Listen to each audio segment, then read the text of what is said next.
ओम जय गुरु शिवाय नमः। सभी भैया बहन को प्रणाम। हम आज ज्ञान की बातें आप लोग के साथ शेयर करते हैं और अच्छा लगे आप लोगों को तो लाइक कमेंट शेयर सब्सक्राइब जरूर कर दें, ताकि आपके साथ नए नए अच्छे ज्ञान की बातें वीडियो शेयर करते रहें और आपके जीवन में बदलाव लाते रहें। हम जानते हैं आप सभी ज्ञानी हैं, आप सभी अच्छे हैं, लेकिन फिर भी सत्संग सुनना ज़रूरी होता है, ताकि हमारे अंदर जो मैल होता है, गंदगी होता है, संसार का जो चढ़ा हुआ रहता है, वो धीरे धीरे साफ होता रहे और हम एक अच्छी ज़िंदगी जिए। इसलिए सत्संग का संग करना बहुत ज़रूरी होता है। ज्ञान होता है इंसान के अंदर, लेकिन उस पर चल नहीं पाता, वो दब के रह जाते हैं। उसको बाहर लाने के लिए ही इंसान सत्संग का संग करता है, ईश्वर का भक्ति करते हैं।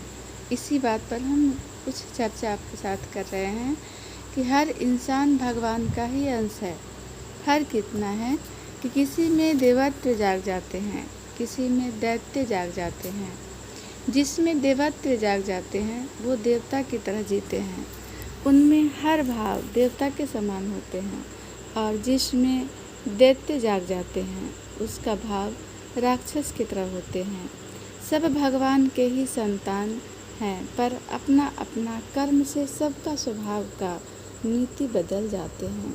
कर्म ही पूजा है, कर्म ही धर्म है, पर कर्म दो प्रकार के हैं, अच्छे बुरे। जो व्यक्ति साक्षी भाव से जिंदगी जीते हैं, हर कर्म पर विचार करके बुरे कर्मों को त्यागते हुए अच्छे कर्म को अपनाते हैं, संसार का सुख भोगते हुए उसमें न डूबकर प्रभु में लीन रहते हैं, वही इंसान देवता बन जाते हैं। फर्क इतना है कि हर इंसान के अंदर कुछ बनने का भाव होते हैं। कुछ लोगों को इस संसार में अमीर बनने का, खूब पैसा कमाने का, ठाट बाट से ज़िंदगी जीने का ख्वाहिश होते हैं, तो वैसा बनते हैं और जीते भी हैं। कुछ दान पुण्य करके यश भी कमाते हैं। ये हो गया भोग करो, आगे और भोग का इंतजाम करो। शरीर में जब तक हैं, यहाँ जो कमाए हैं यहाँ भोग करो। जो दान पुण्य किए हैं मरने के बाद अगले जन्म भोग करने के लिए होते हैं। ये हो गया जन्म मरण चलते रहने की बात। मोक्ष प्राप्ति का मार्ग ये नहीं है। हमें पहले सोचना होगा हमें चाहिए क्या। क्या हमें 84 लाख योनि में बार बार भटकना है, या शक्तिशाली ईश्वर भक्ति करके देवता बनना है। खूब पैसा कमाने से दुख सुख रहित भोग मिलता है, जप तप और ध्यान से आत्मबल शक्ति मिलती है। देवता बनने की साधना है। देवता बनने के लिए ज़्यादा सुख सुविधा की ज़रूरत नहीं होती। थोड़ा वस्त्र, थोड़ा भोजन से काम चल सकती है। केवल जीने के लिए हमारे जीवन में दो में से किसी एक के ही डूब जा सकते हैं।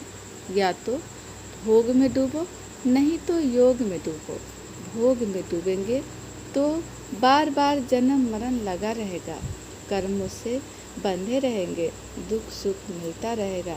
अगर भोग में डूबेंगे तो बार बार योग में अगर हम डूबेंगे तो बार बार जन्म मरण से मुक्ति पाकर मोक्ष की प्राप्ति होगी और हम देवता बन जाएंगे। इस तरह हमारा जीवन होना चाहिए, क्योंकि ये संसार में अंतर आत्मा में ईश्वर भक्ति अगर नहीं है, अध्यात्म अगर नहीं है, तो हम ये बहुत मनुष्य जीवन जो है, जो बहुत ही दुर्लभ से मिला है, ये हमारा भटक जाएगा और हम यूं ही भोग करते करते इस संसार से चले जाएंगे।